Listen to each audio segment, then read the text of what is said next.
Today at the National Press Club, the Treasurer, Jim Chalmers. Fresh off his fifth budget, he's aiming to rebalance the tax system by curbing tax breaks for investors. A broken election promise he insists will help first home buyers. Jim Chalmers with today's National Press Club address. Hello and welcome to the National Press Club, coming to you from the Great Hall of Parliament House in Canberra. My name's Tom Connell, I'm the club's president and also an anchor at Sky News Australia. We have our own budget number for this week. Today's Westpac address is our 52nd post-budget address by the Treasurer, and we thank the Treasurer for maintaining this long-standing tradition. It's always interesting, I think, to dive into the reaction from the media after a budget. There was one seemingly universal truth today. This budget does draw clear political battle lines. Beyond that, a bit more divide. It's been described as class warfare in the 21st century, a war with small business, a war on boomers, a war on aspiration, a cruel hoax, a mega tax hit, and there were a few cartoons that probably won't make it onto the photo wall in the Treasurer's office, I dare say. On the other side of the fence, the budget was described as a 7-course degustation. I think that's a compliment. It was also called rebalancing the scales, light where once it was dark for young Australians. One commentator said, "Much as it pains me to say anything nice about politicians, this is a good budget." And this final quote, "I feel vindicated." That, of course, was Bill Shorten. He was referring to the one other point of agreement across commentators, the changes to the CGT and negative gearing, most calling it a broken promise. There are two very different results from broken promises in recent times.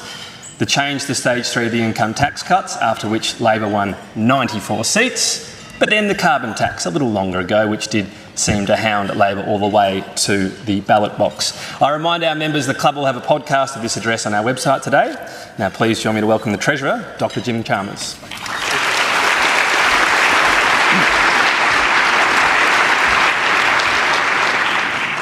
Well, a big thank you to you, Tom. We acknowledge together the Ngunnawal people, their elders, customs and continuous culture. And I wanted to thank you and the Press Gallery, the Press Club, Morris and its board and sponsors for the opportunity to flesh out some of the major themes of our fifth budget here in the Great Hall. I wanted to particularly thank Westpac for its ongoing sponsorship of the club and of this event, and I also wanted to mention the very well-deserved Lifetime Achievement Awards, which were presented to Laurie Oakes and to Michelle Grattan earlier in the week as well. Please put your hands together for Michelle, who's here.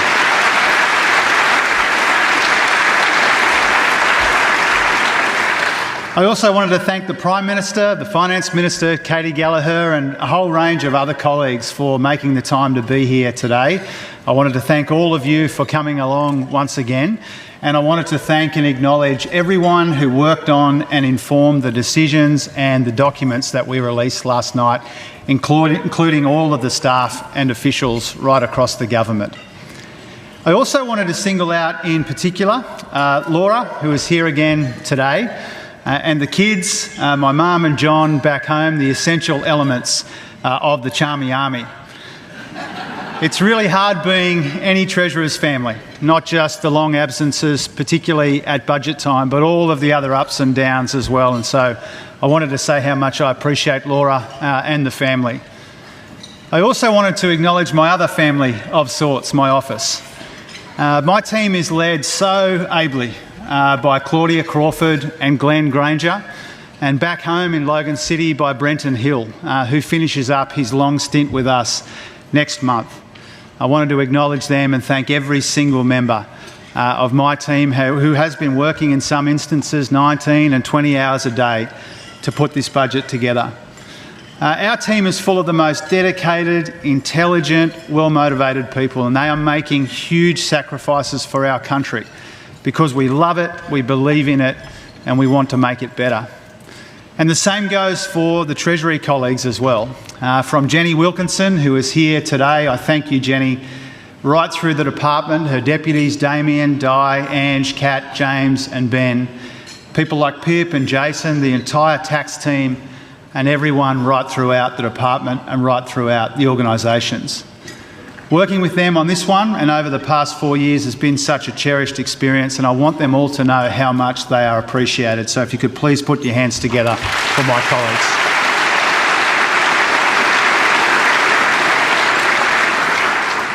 This was an especially difficult budget to put together. By far the hardest of the 5 so far, but also the most responsible and the most ambitious. In fact, the most ambitious of the 21, I think, that I've either worked on or responded to in and around this portfolio. And that's really what I wanted to get into with you today. How we balance today's global pressures with intergenerational obligations and also opportunities, and how we maintain direction amidst all of this disruption. Because the ambitious reforms at the core of this budget are not there despite all of this global uncertainty, but because of it. They're made more urgent by the combination of big cyclical and structural shifts underway in our economies and in our societies. Now, we have made some hard decisions, and we have come to a different view on some very contentious policies for the right reasons. And I'd rather defend a shift in policy than leave a broken status quo in place to do more damage, to marginalise more people over time. It would have been easier to see what's happening around the world as an excuse to leave some of the most difficult challenges in our economy for someone else to fix later. We made a different, more difficult choice in this budget to accelerate reform and not just absorb the shock. Now, there's a lot in what we released last night, too much to go through it all again, and I'll have the opportunity in coming weeks to get into all of the packages in more detail. What I wanted to do instead today is to talk about what the war in the Middle East meant for our deliberations over the summer and into the autumn. How we're seeing the conditions, global and domestic, how those forecasts changed between the last week of February and the first week of May. What we delivered, not just despite the challenging circumstances, but also because of them. How we calibrated, then recalibrated the major pieces of the budget for those conditions. Then, in a bit more detail, flesh out for you the intergenerational motivations which underpinned a lot of our decisions, especially when it comes to the intersection of housing and tax reform. And then put the breadth and depth of the budget's ambition into its proper context. But first, I think the best way to give you a sense of our deliberations is to explain how our thinking and planning evolved since December's mid-year update. Our budgets are typically sketched out in summer and then locked down in autumn. Of all of the budgets that I've worked on, they've usually been almost entirely consistent with the planning over the holidays, except for 2008 in the earliest days of the GFC. And when I think back to the notes that I was scribbling over December and January on planes and in the backyard with one eye on the kids in the pool, the formal and informal conversations with colleagues, all of the consultation I did in and around and after the Reform Roundtable, I'm really proud to say a very big part of all of that work featured in the policies that we announced last night. Now, nobody here would be surprised to learn that they weren't identical to what we would have done in February. It would be pretty strange if they were.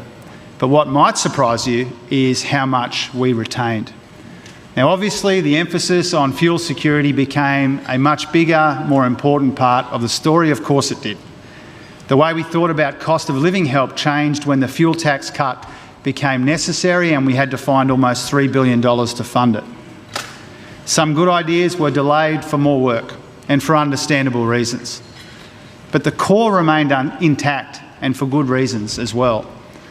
Now, we didn't finally decide on negative gearing and capital gains and trusts over the summer, though we did agree that to deliver intergenerational fairness and rebalance the system, there needed to be tax reform, even if we hadn't concluded what every element of that final package would look like. Now, every budget is calibrated for the conditions, and in this case, these conditions changed very substantially and quite late in the piece. The war began on the last day of summer, and we started recalibrating a bit on the first day of autumn. And what we've seen since has been serious, and it still risks becoming even more severe. Since that final day in February, oil prices are up more than 45%, the spot Brent price hit an all-time high, and we've seen around the same fall in supply from this shock alone as the past 4 oil shocks combined. The war fundamentally reshaped the budget forecasts. Treasury is now assuming the oil price will stay at around $100 a barrel until the end of June and then gradually come back to $80. This means inflation will be higher, household spending will be lower, and growth will be slower than we thought at the start of the year. Before the conflict, Treasury was actually going to upgrade household consumption next year by 0.25 percentage point to 2.5%. It ended up downgrading it by 0.5 percentage point instead, largely due to its higher outlook for inflation. Meanwhile, what was going to be GDP growth with a 2 in front of it is now GDP in the high ones, although with the private sector still the main driver. Now, Treasury expects unemployment to stay historically low, but it will be a bit higher for longer than they previously anticipated, hovering near 4.5% until the middle of 2028. Treasury also considered a much darker scenario, which you saw in the budget papers, where the oil price jumps to $200 a barrel and takes 3 years to fall back down. And even under that scenario, a scenario of that severity, we would still avoid a recession, but unemployment would reach pre-pandemic levels and inflation would peak above 7%. Now, we take some comfort from the direction of travel in our economy before the war began. If you think about it, by December last year, momentum was really clearly picking up in our economy. GDP growth in Australia in 2025 was quite strong. It was broad-based and it was led by the private sector. We finished the year with faster growth than any major advanced economy. Private demand grew faster and contributed about 3 times more to economic growth than public demand that year. Consumption was growing around 2.5% because real income growth had also recovered after a really challenging period. Real incomes were growing at more than twice the average of major advanced economies. Business investment grew strongly in the second half of last year, which helped to drive the CapEx forecasts for the financial year to almost $200 billion. For the first time in a decade, dwelling investment grew for 8 consecutive quarters. Our economy was performing strongly when we looked around the world. And we still had serious challenges in front of us. Inflation was much lower than its peak in 2022, but it was still too high. And although productivity growth had improved, it had been too weak for too long. So we needed to lift the speed limit of our economy. But the point I'm making is, towards the end of last year, we had a lot going for us as well before the war in the Middle East put some of that progress at risk. The oil shock that has come with that conflict is part of a bigger pattern of rolling, accelerating turbulence in the global economy, a half century bookended by oil shocks where one big global disruption gives rise to the next. And we used to think of these economic shocks as punctuating long periods of calm, but now we have long periods of turbulence punctuated by short, sharp bursts of calm. In the last 2 decades alone, a subprime mortgage crisis, a pandemic, global inflation spikes triggered by war, trade tensions, now a huge energy shock that is pushing up prices, pushing down growth and punishing Australians, as I said in the speech last night. This is all happening against the backdrop of the energy transformation, the technological revolution, demographic and industrial change, and very big shifts in geopolitics.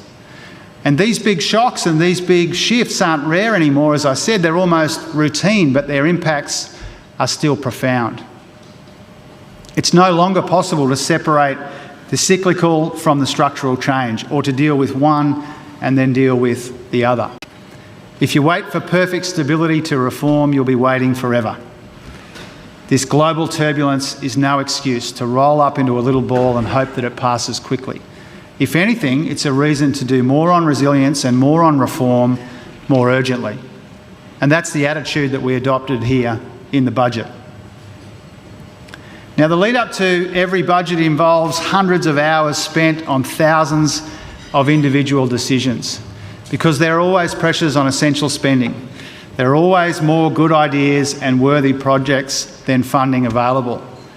Always colleagues defending each dollar in their portfolio or knocking down your door to secure an important new program or a local commitment. And the closer you get to the final document, the tougher all of these choices become. But I think the most important decision you make comes much earlier in the piece. It's about the character of the budget. Whether it aims high or muddles through. Whether it deals with the big changes going on around the world or hangs back and hides from them. Whether it takes responsibility for making things better and fairer for the next generation or leaves the heavy lifting to them. Now, long before we settled on the details of the reforms that we announced last night, we were resolved on the purpose and the urgency underpinning them. This approach led us to 5 main objectives: getting through the global oil shock and building resilience, taking the immediate pressure off people where we can, the cost of living and housing, making the economy more productive and competitive to lift living standards over time, reforming the tax system for workers, first home buyers, small businesses and future generations, and making the budget stronger, more sustainable and helping to take the pressure off inflation by saving more than we spend. So that left us with a fuel security package, more cost of living help, a productivity plan, a tax reform package and very substantial savings. Now, by now you're familiar with the constituent policy parts of all of this and with the essential elements of the story.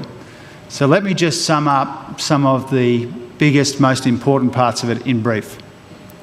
Our new Working Australians tax offset, plus our other 3 income tax cuts, and the instant deduction will benefit the average worker by up to $2,816 in 2028. The productivity package will save businesses $10.2 billion in compliance costs every single year, and our competition policy reforms alone could boost GDP by $13 billion. Last night's budget was $44.9 billion better off compared to our mid-year update just in December, and more than $250 billion better than what we inherited when we came to office. Gross debt is $173 billion lower next year, and lower in every single year compared to when we came to office.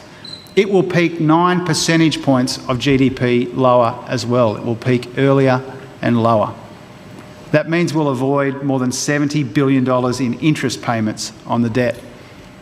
Average real spending growth is at its lowest level in almost 3.5 decades over the 8 years to 2030. We found an unprecedented $63.8 billion in savings.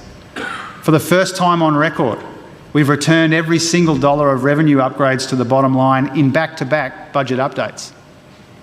Treasury is projecting that the budget will return to balance in the medium term, driven mostly by our structural savings. And one of the parts of the fiscal story we're most proud of is that net save figure. We've been able to deliver an ambitious reforming budget at the same time as a $26.1 billion net save. And even when you strip out our responsible provisions from previous updates, it's still an $8.2 billion save.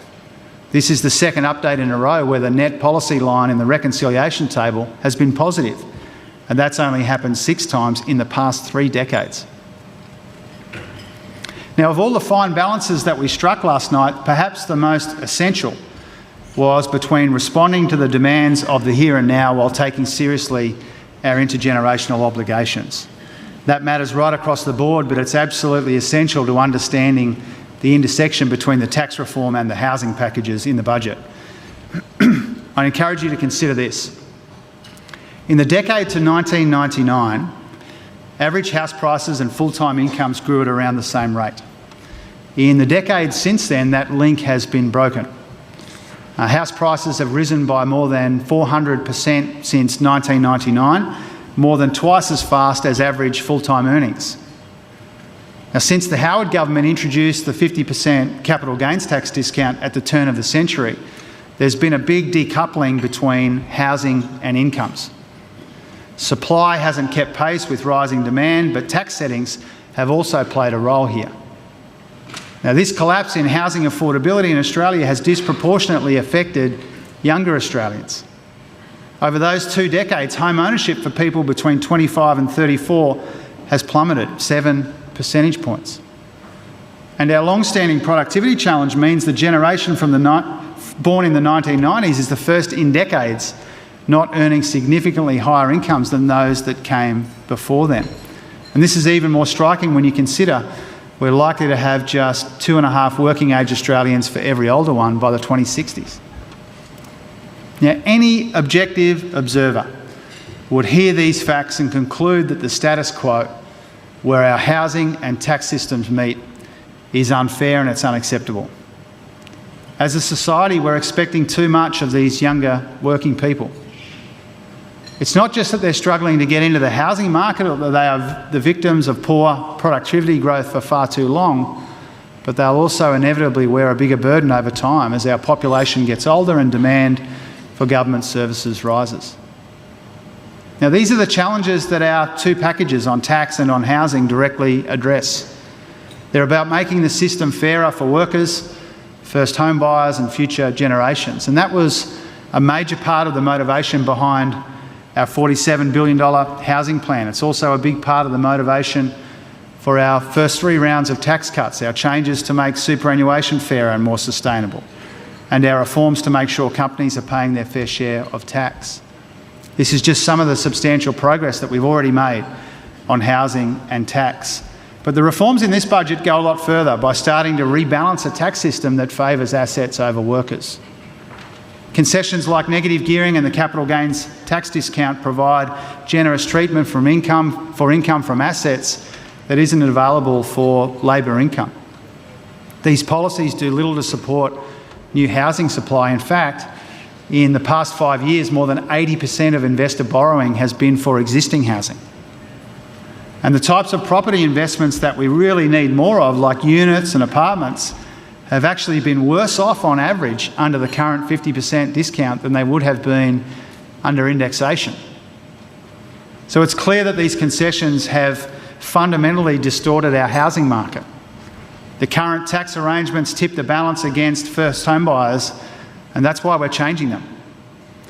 For example, Treasury's analysis shows about 1 in every 3 negatively geared investor receives a net income tax subsidy overall, even if the property turns a profit. In other words, Australian taxpayers are effectively paying a third of those negatively geared investors to own an investment property. So we're coming at this housing challenge from every responsible angle, maintaining that primary emphasis on supply, but recognising that while the challenge starts there, it doesn't end there. All of this data makes it very clear, I think, in a very compelling case that we need to make some changes, even difficult changes, to help level the playing field. Now, the reforms to negative gearing and capital gains in this budget will help first home buyers and build on all of our work to boost supply, reduce red tape and make it easier for younger people to get a deposit. Housing supply is still the main game, and that's why this budget has a big focus on more supply. Not just in how we've designed these tax measures, but also the $2 billion for enabling infrastructure, where the states and territories commit to further housing reforms like faster approvals and releasing more land.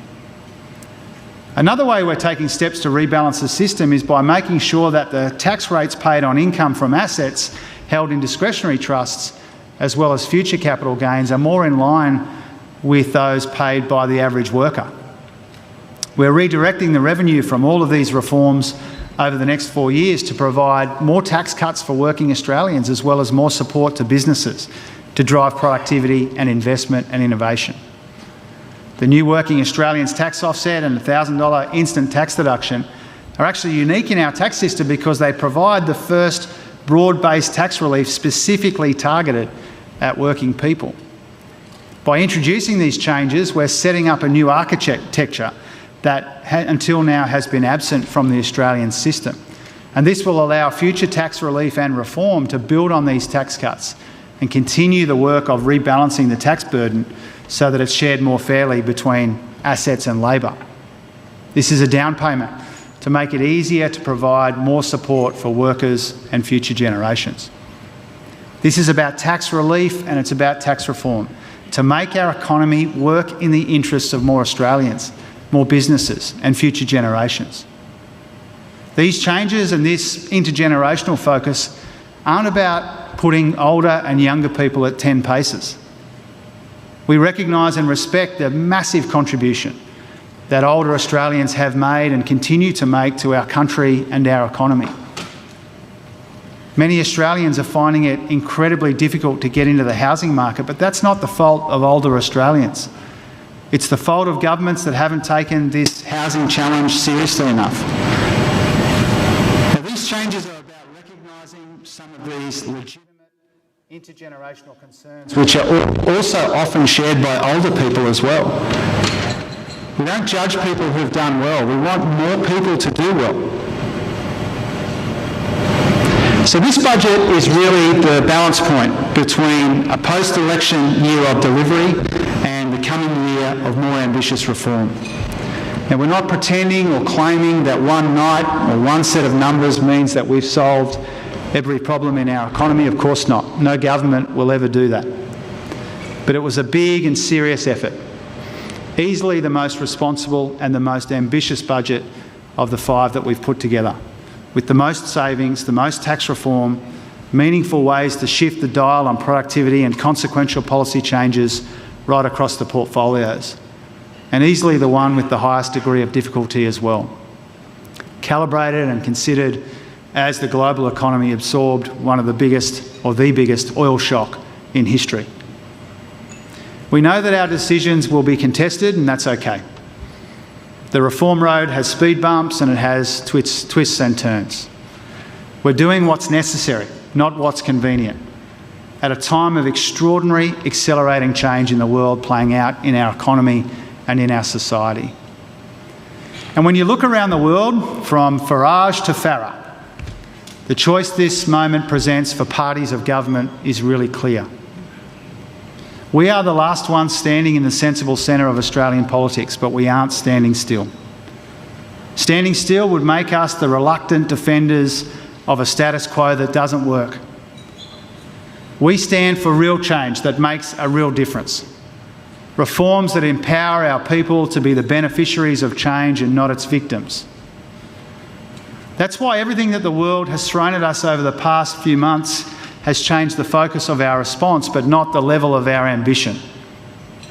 And not because reform is easy, but because we owe it to the faith Australians have placed in us to make a difference and not just to mark time. And with that, I thank you and I look forward to your questions.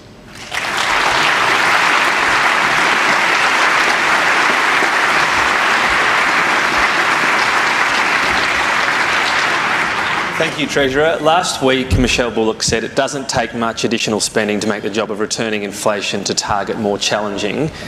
From the budget papers, so the net amount of extra money in the economy, including government decisions, payments, etc., is $18 billion next financial year. Does $18 billion in 1 year qualify as much additional spending?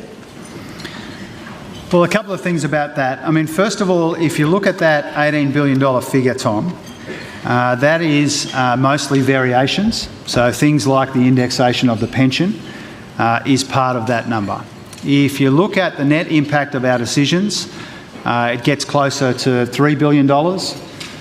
There's some fairly substantial defence spending in that number as well. And so the composition of those numbers matters as well. And overall, if you look at the budget papers and the advice that we received from Treasury colleagues, I think from memory, page 86 of the main document, what it says is the budget is taking the pressure off inflation. And it's doing that because we took the task of responsible economic management very seriously. You know, the underlying cash balance in each year of the forwards is better than what it was in December. Same when it comes to the debt trajectory. Spending as a share of the economy gets from up around 20% of GDP to closer to 26% of GDP. $64 billion in gross savings, $26.1 billion net save. If you look at some of the commentary from the private sector economists, they make it clear as well that the budget that we handed down is not adding to inflationary pressures in our economy. And so obviously I'm not going to give free advice to the Independent Reserve Bank. They will make their own decisions in the usual way. But everybody should rest assured that the budget we handed down last night, pay tribute to Katie and other colleagues for this, is historically responsible. If you compare our net impact we made on the budget, compare the magnitude of the savings that are in the budget, that is a historically responsible document, and that's because we take the inflation challenges in our economy very seriously. I do have a few questions, so I'll just make note of my colleagues. I'm only going to ask one of them, so perhaps that could be an example. We'll begin on the floor from recent Lifetime Achievement Award winner Michelle Grattan from The Conversation. Thank you. Treasurer, the government has a target of 1.2 million new homes by 2029, and at the moment you're falling behind that aspiration. Is the government still firmly committed to that target, and how much closer in precise numbers will your various housing measures collectively bring you to meeting that target? It's an ambitious target, and I'm confident that we can get there if everybody does their bit. And the Commonwealth, I think, has proven we are not just willing but enthusiastic about building more homes. If you look at the housing package in its totality in the budget last night, the combined impact of all of the housing policies that were released last night would see another 30,000 homes built in our communities and in our economy. That's the net impact of the budget on the housing numbers. If you look right across the $47 billion of investment, there's a huge emphasis on supply. Overwhelmingly, the government's focus is on housing supply. I pay tribute to Claire O'Neill and before her, Julie Collins, for the work that gets done in the housing portfolio. And so the budget is making a net contribution to housing to get us closer to that ambitious target. It will be difficult, but I think that we can get there. Now, if you think about recent developments in the housing market, acknowledging that there is much more to do, not just on supply, but some of these other issues about the difficulty that a lot of Australians feel in getting a toehold in the market. But if you think about some of the raw numbers, when it comes to dwelling investments, dwelling commencements, we saw commencements go up by 26% last year. That's progress, especially when you consider they were falling 28% when we came to office. So commencements starting to come good last year. Approvals through to March of this year were up 13.1%. They were falling 21.6% when we came to office. So turning approvals around, turning commencements around. Similar story for investment and in some of the other categories as well. And so the point that I'm making is we made some progress. We know that there's heaps more to do to try and hit that ambitious target, but the budget shows that we're willing to do our bit. David Spears from the ABC. Treasurer, thank you for the speech and appreciate the spotlight that's on this microphone. We're waiting for you to sing a song, David, I think. Don't tempt me.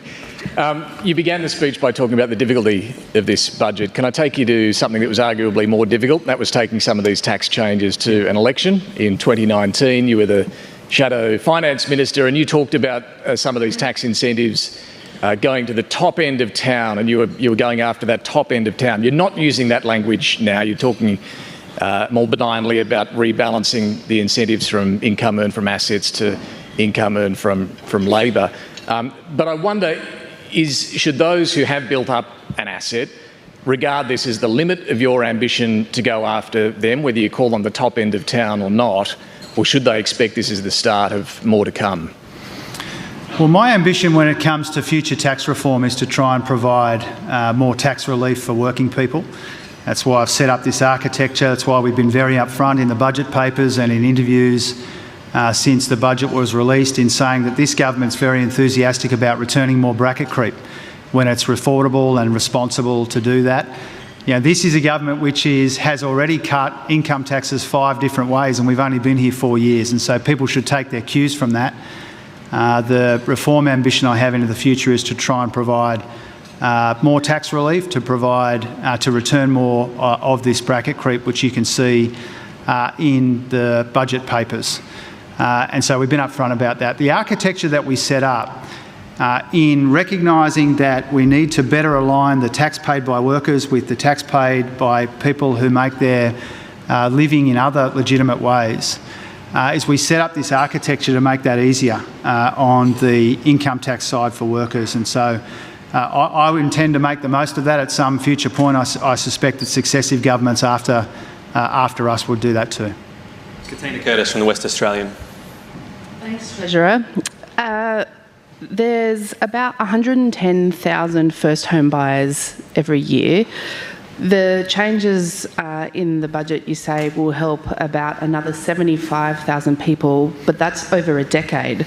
So it seems like hardly a very big annual increase. Is it worth it, or does that show that this is just an ideological change? Well, it's worth it for 75,000 Australians who wouldn't otherwise get a look in the housing market if we hadn't taken the difficult decision that we announced last night. I've heard this argument put through the course of some other interviews today, Katina, and I understand where it's coming from. It's essentially an argument to go further. But we think we've struck the right balance here. We think getting another 75,000 Australians, and most likely primarily younger Australians, into the housing market is a very good thing to do. It's worth the political risk that we've taken in coming to a different view and changing our policy position in some contentious areas. And for those 75,000 Australians and for other Australians as well, the status quo is busted in the housing market and in the tax system. And where those two things intersect creates a level of intergenerational inequity that we're not prepared to tolerate. And it would have been the easiest thing in the world to see that problem, to recognise that the longer we leave it, the worse it gets, and to leave it unattended. And so that's why we took the difficult decision that we took and announced last night. And I think I said this to one of your counterparts last night, I'd rather do the right thing by those 75,000 people and explain why a change in policy was necessary and own that, than to leave this problem for someone else to fix down the track, and in the meantime to let this problem get worse. Too many Australians, particularly young Australians, are locked out of the housing market.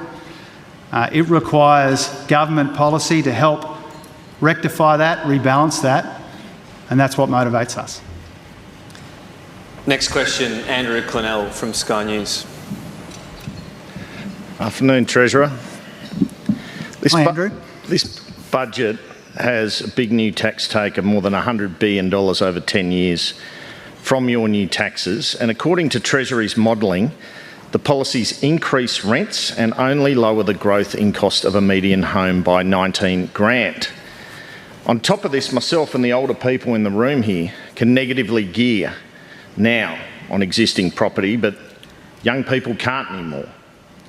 So when it comes to young people in this country, are you really on their side?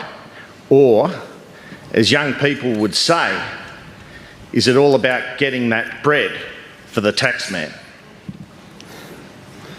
Are you sure young people say that, Andrew?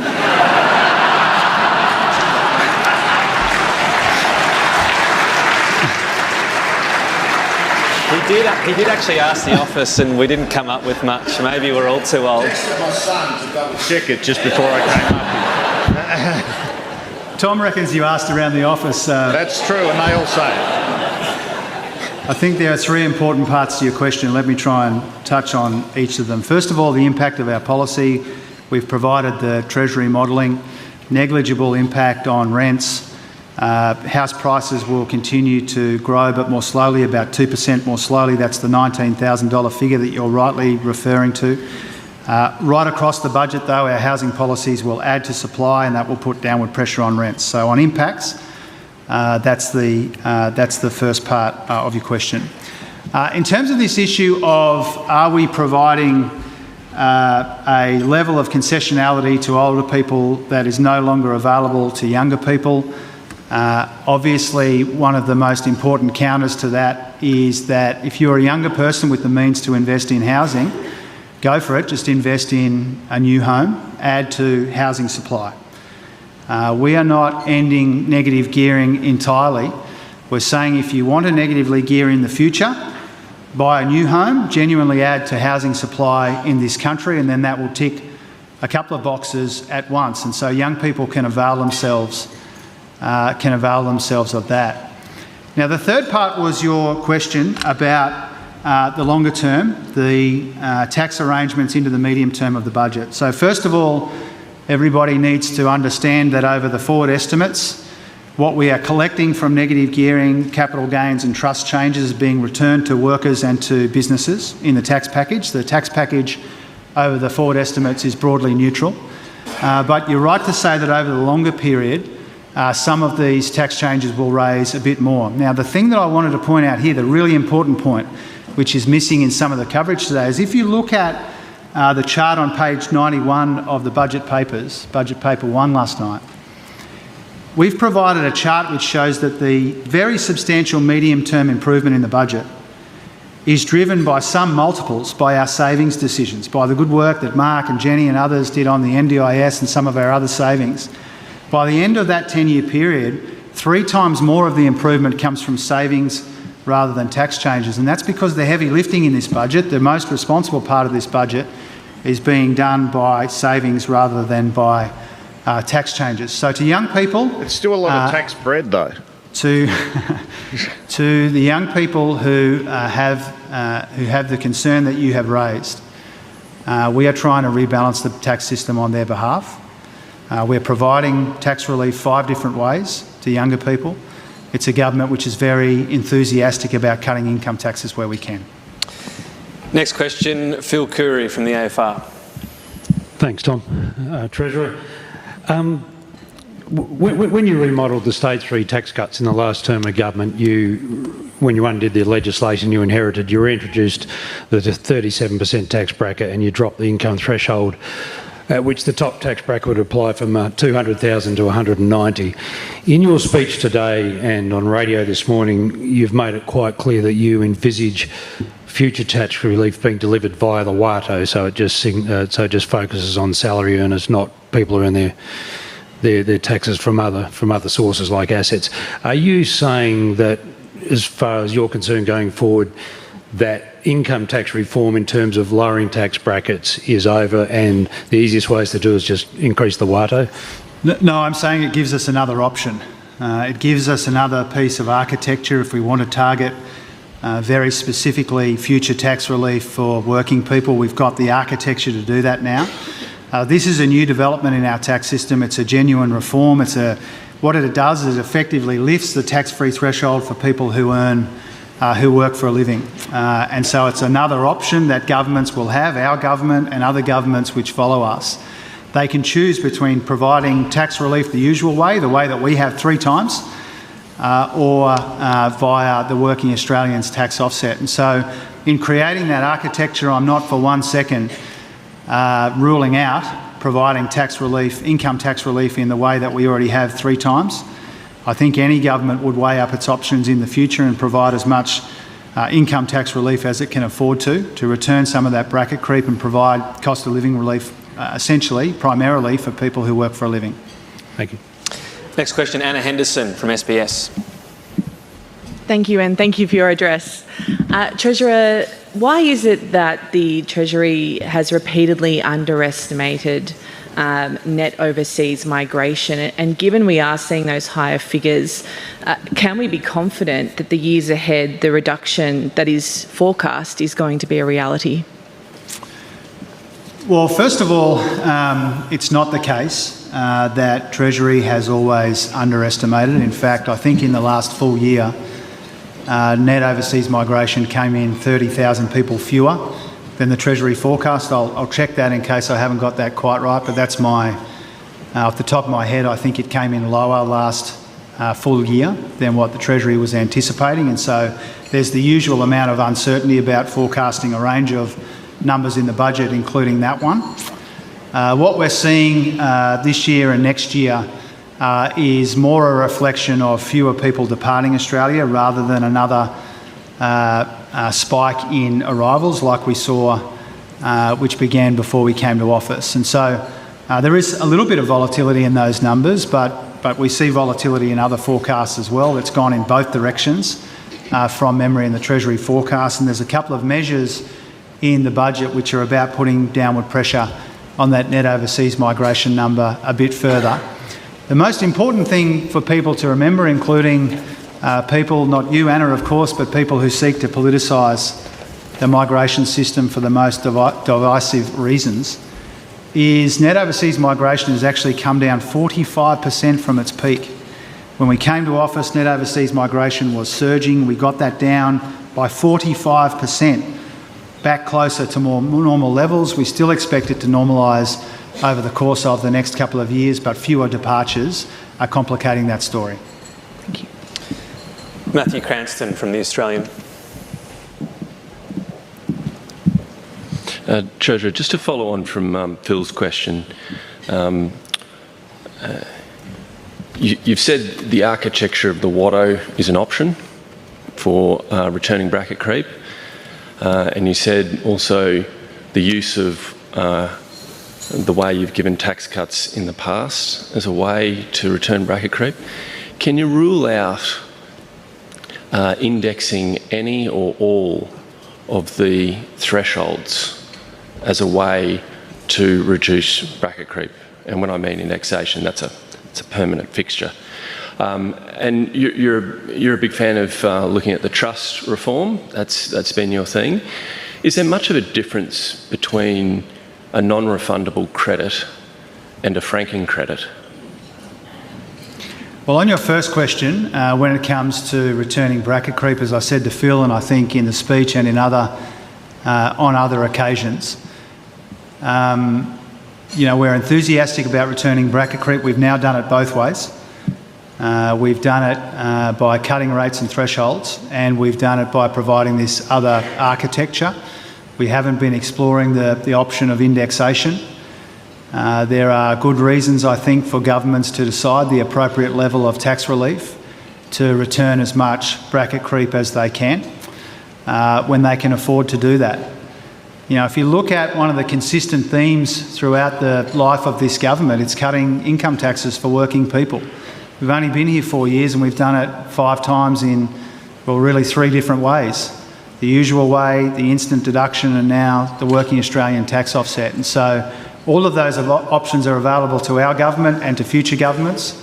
If another government wants to take a decision to index the thresholds, then that's a choice available to them. But I think there are good reasons to tailor tax relief to the conditions and to make sure that they are as responsible as they can be. We can only ever provide as much tax relief as we can afford to do, and for those people who say that the working Australian tax offset is relatively modest, we understand that, but it's part of 5 different ways that we're cutting taxes, and it will give us the architecture to dial up that tax relief in the future if we want to. On your other question, we're not proposing in this package to change the treatment of franking credits and including the way that we think about some of the associated issues of refundability and the like. Thanks, Treasurer. Paul Sakal from the SMH and the Age. Thanks, Tom. Thanks, Treasurer. Treasurer, you've talked about this budget being the most responsible in a long time. Your fiscal strategy relies in large part on enormous savings in the NDIS, as well as the really large revenue upgrades on the housing tax concessions over time. Those NDIS changes haven't passed the Parliament. The states may oppose some of it. Even Mark Butler says the changes to eligibility may be really difficult to work out. Do you accept that there's a huge level of risk if that underpins your fiscal strategy and return to balance in the budget? Well, there are a number of elements of the budget which are difficult but doable. Again, I pay tribute to those colleagues for in the NDIS portfolios, Mark and Jenny, but Katie's done a heap of work. The ERC's worked very closely with them.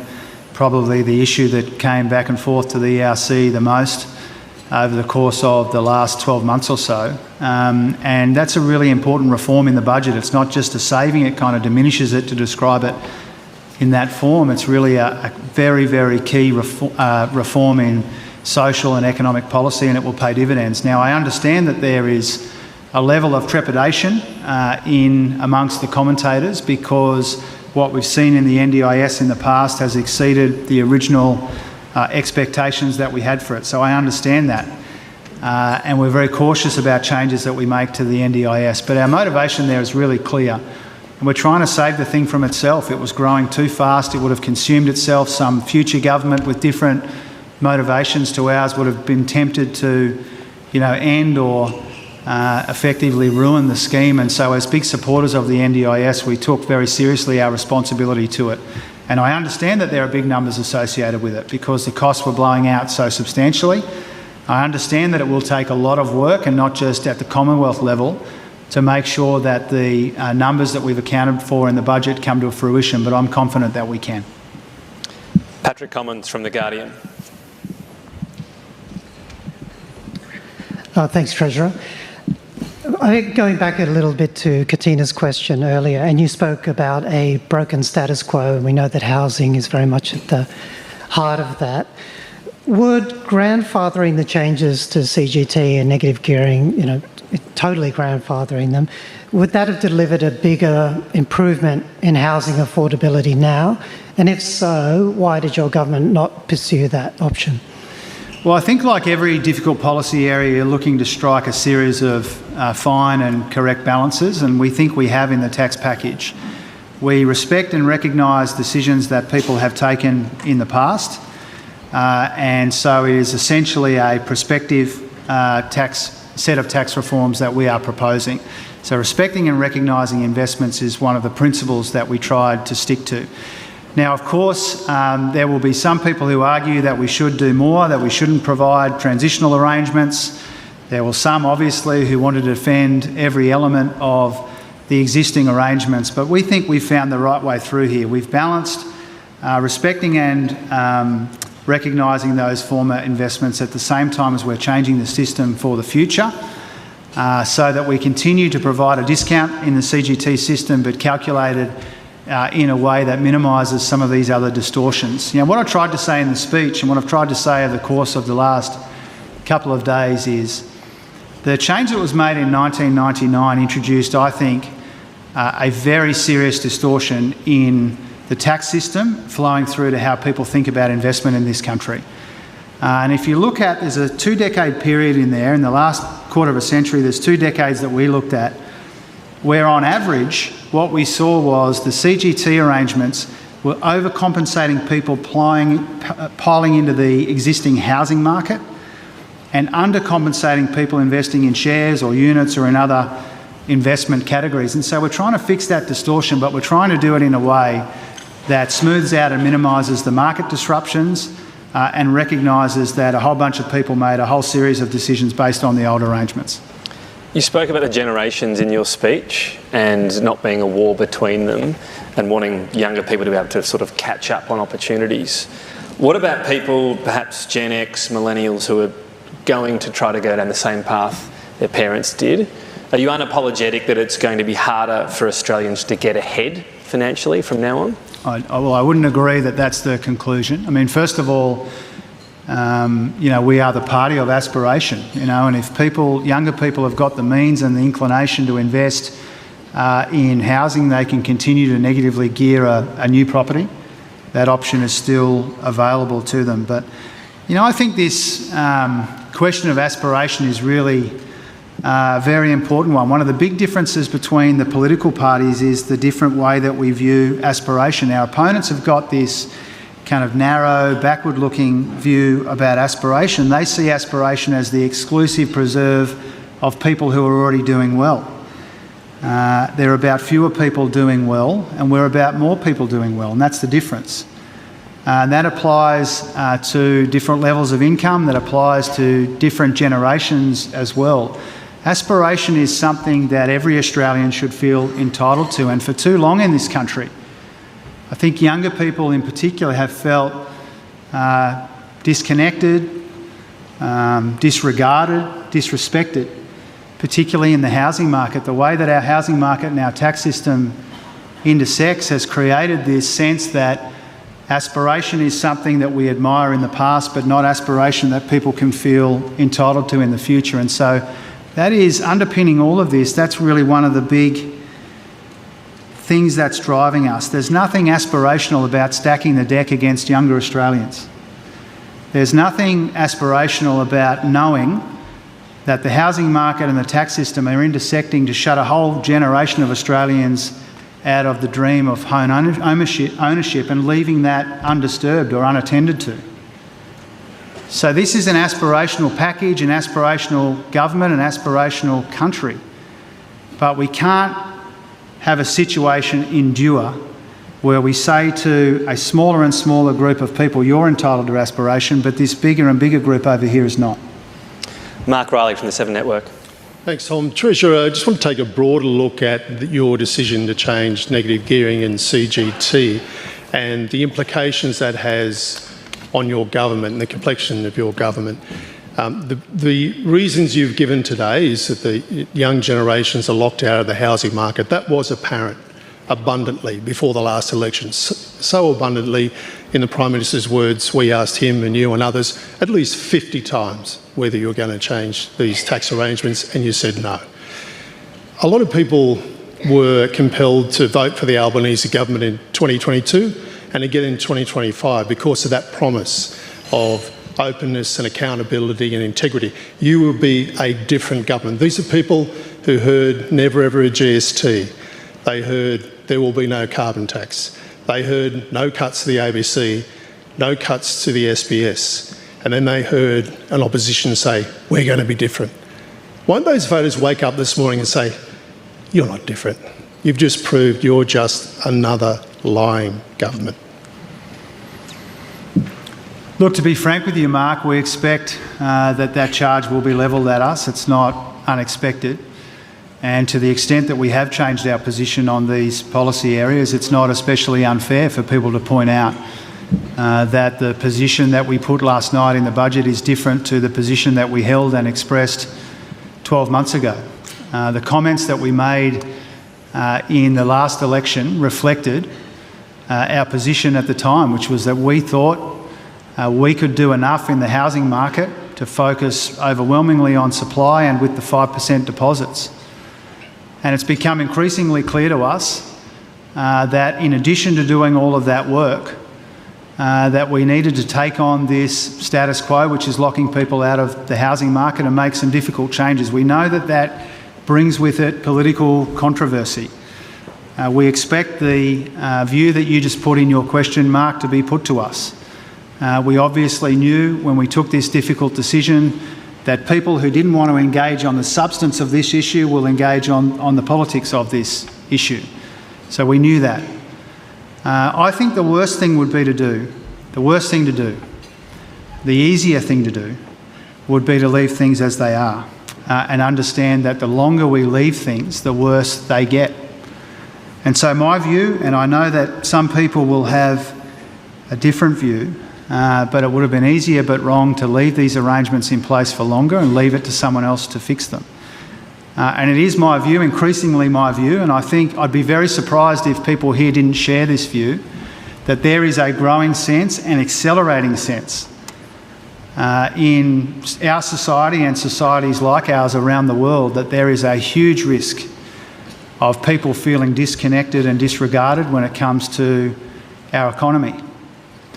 And in my view, the prospect of more people losing hope or more people losing connection is a problem which transcends all of the others, including the political considerations you've put to me. Next question, Jason Koutsoukas from the Saturday paper. Treasurer, thanks for your speech. 40 years ago tomorrow, Paul Keating issued his famous warning about the Banana Republic, prompting that government to cut Commonwealth spending to around 23.5% of GDP. What's changed since then? So we can afford to keep Commonwealth spending above 26% of GDP. Well, I mean, you all know that I've spent a lot of time thinking about that period and that Treasurer and that Prime Minister, and had a lot of discussions with Paul in the course of putting this package together last night. I think Paul would recognise, and all of you would recognise, it's not 1986 anymore. And our economy's changed, largely for the better and largely thanks to some of the gutsy things that Paul did. Our economy is different. 40 years have passed, our society is different.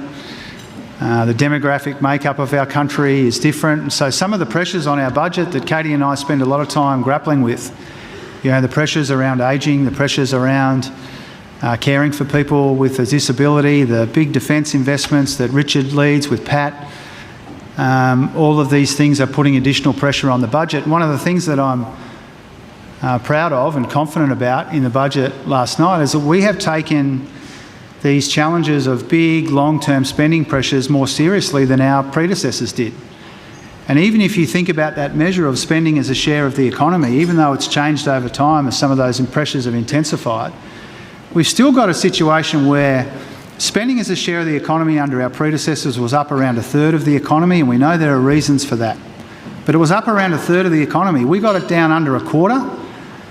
It settled in the 26s. But at the start of the forward estimates, spending as a share of the economy is about up near 27%, just south of. By the end of the forward estimates, it's closer to 26%. And in the context of all of the pressures that the budget is under, we think that's a big and serious effort. Charles Croucher from the Nine Network. Thank you, Tom. Thank you, Treasurer. You've made it clear you think getting into the housing market is too difficult, particularly for young people. That's not new. You knew that in 2016 and 2019 when that was Labor policy. Given you've now changed your decision on that, I want to get into the mechanics. When did you rediscover that housing is difficult? Was it when you won 94 seats at the election? Was it when you were looking at the kids in the backyard with one eye on them? Was it an informal or formal conversation? In the 15 months since it wasn't difficult enough to take it to the public, what's changed?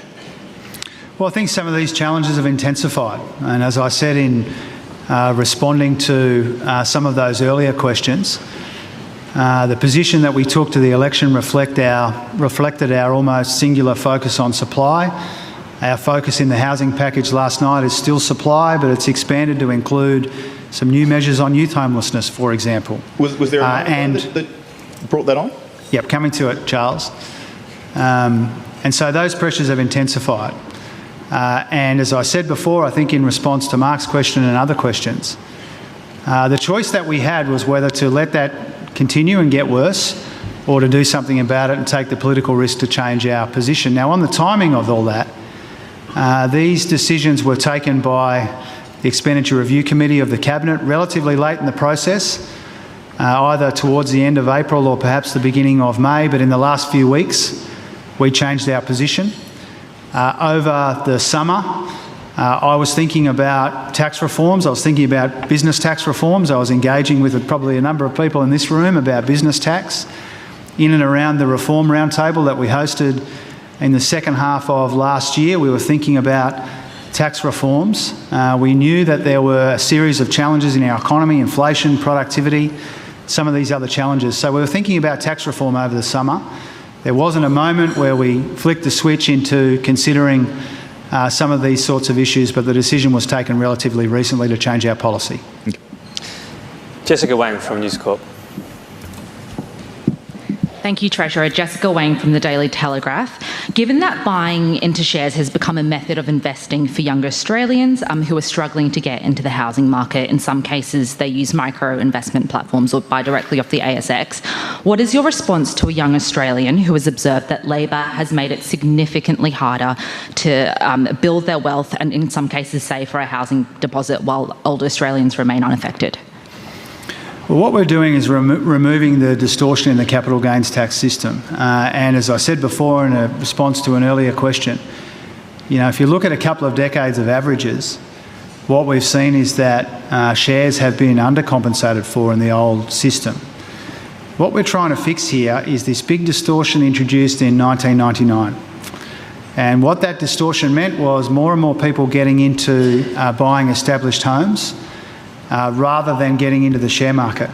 You can actually see since that 1999 change, a change in the way in Australians' appetite to invest in the share market. And so it's entirely possible, depending on that person's circumstances, their marginal rate, how long they invest for, what kind of shares they're invested in. You can't create a blanket arrangement for every different circumstance, but it's entirely possible that by removing the distortion that we make shares more attractive rather than less. Thank you. James Mager from Bloomberg. Thanks, Tom, and thanks, Treasurer. Switching from housing, looking at the assumptions on iron ore prices, coal prices, LNG prices, that kind of thing in the budget, they're very low compared to where markets are now, and looking at what's happening in the Straits of Hormuz, they're probably very low where those kind of prices are going to be in 3 months' time. Does that difference between where you're forecasting them to be and where they're likely to be provide a lot more room for either a better bottom line of the budget than you're actually forecasting yesterday, or tax cuts going down the road? And you had this doomsday scenario in the budget where oil goes to $200, but it doesn't actually have any kind of costing on the benefits to Australia from, though, again, those higher taxes. So those higher market prices. Yeah. Do you see, the overall benefits of that being positive or negative for the economy? Thank you. Yeah, first of all, we're deliberately conservative in the way that we forecast. When I say we, when Treasury forecasts the commodity price outlook, that's been a feature of governments of both political persuasions to try and be conservative about that. It can go the other way.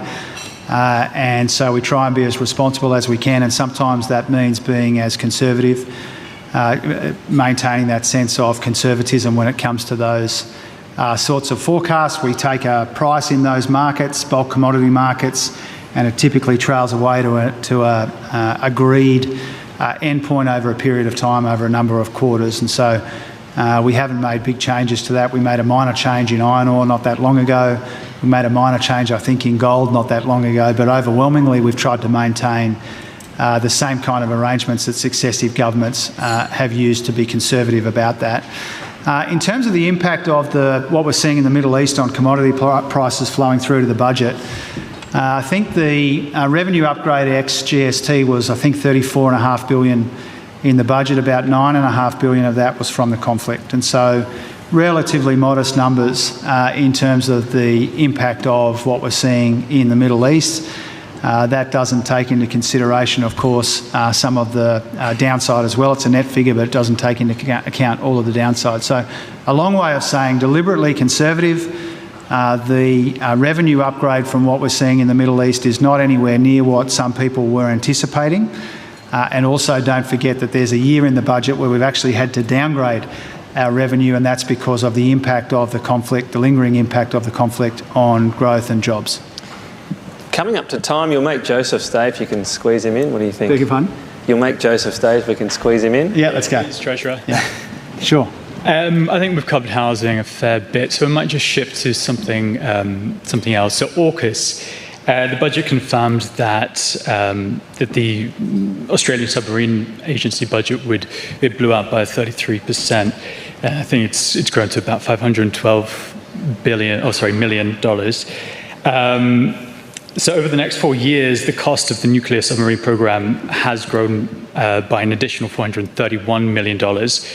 I'm just wondering, with the total 10-year undersea warfare bill, basically, I think it was put at $130 billion over the next decade. Can Australia really afford to continue this without cannibalising other areas of the ADF, especially at a time where we're seeing conflicts pop up left, right and centre? Well, the world's a dangerous place, and I think big investments in national security make a lot of sense. And there will always be the risk in some of these big defence projects that the cost blows out. I really want to thank in Richard's absence and Pat's absence, so much effort in our government goes into making sure we get value for money from these big sums. But overwhelmingly, in principle, when I go to these discussions about investments in our national security, first of all, I recognise that national security and economic security are effectively the same thing now. And nothing comes cheap in defence if you're serious about making Australians safer. And I know that there's a range of views about that. But from my point of view, big investments in national security make a lot of sense. You can see big investments in the budget we handed down last night. And in making those big investments, the responsibility on all of us is to make sure that we get maximum value for money when we make them. We're at time, but a yes-no question's always easy. Road user charge, you said its time has come in August. It wasn't in the budget. So yes-no, is it still on the to-do list? Yes. Okay. I know your favourite part of Budget Week is talking to journos, so you've got another Press Club membership to come down and have a yarn with us later on. We do thank you for continuing the tradition, though, Treasurer. Ladies and gentlemen, please thank you. Thanks very much, everyone. Thank you. That was Treasurer Jim Chalmers for special post-budget National Press Club in Parliament House. Economics reporter Tom Crowley is there and joins us now. Hi there, Tom. So what did you take as the main message from the Treasurer's address? Hi, Ros. Well, as the people who've come to hear Jim Chalmers file out of the hall behind me, I think the message is pretty clear that having delivered what he thinks is the most ambitious tax reform budget in 25 years, Jim Chalmers is already hungry for more. There's a lot to still play out about this federal budget, whether some of the contentious changes will even pass through the parliament. You would expect ultimately that the Greens will support them, but they haven't sounded all that positive so far, and clearly the coalition is against pretty much everything that Labor has proposed on the tax front. Jim Chalmers happy to brace himself and the government for that fight, saying now's the right time to take a risk, but that there will be further tax reform to come. And the WATO, or WATO, no one quite knows how to pronounce it yet, but the tax offset that goes towards wage earners only, not capital income, investment, passive income, however you want to call it. That is something that Treasurer Jim Chalmers is describing as architecture for future tax cuts. It's a distinction that our tax system hasn't made before between wages and passive income. Bill Shorten this morning was describing it as if you're sitting on a pile of wealth, we're coming after that, we're taxing that more, but if you're earning a wage, we might want to give you a tax cut. And it's only a $250 a year tax cut so far that's proposed in this budget. There's plenty of money raised from the taxes in this budget that hasn't been allocated to income tax cuts just yet, but with an election, it's hard to believe it, not that far away as far as on the timelines that we're talking about here. It does sound like the government might be willing to consider some sort of broader tax relief targeted specifically at wage earners. It's part of a sort of a passive versus active treatment in the tax system that I think Labor sees as aligned with its political message. It wants to reward workers, but as well as this being an intergenerational pitch, as the Treasurer has been emphasising, about young people getting a foot in the housing market, it is getting clearer and clearer. This is a wealth budget as well, and Labor making a direct statement, not just in this budget, but in the tax conversation to come, that it intends to build on that idea. So, Tom, the budget has received a mixed reception, as is often the case. So what are the challenges ahead for the government as it tries to sell it to voters?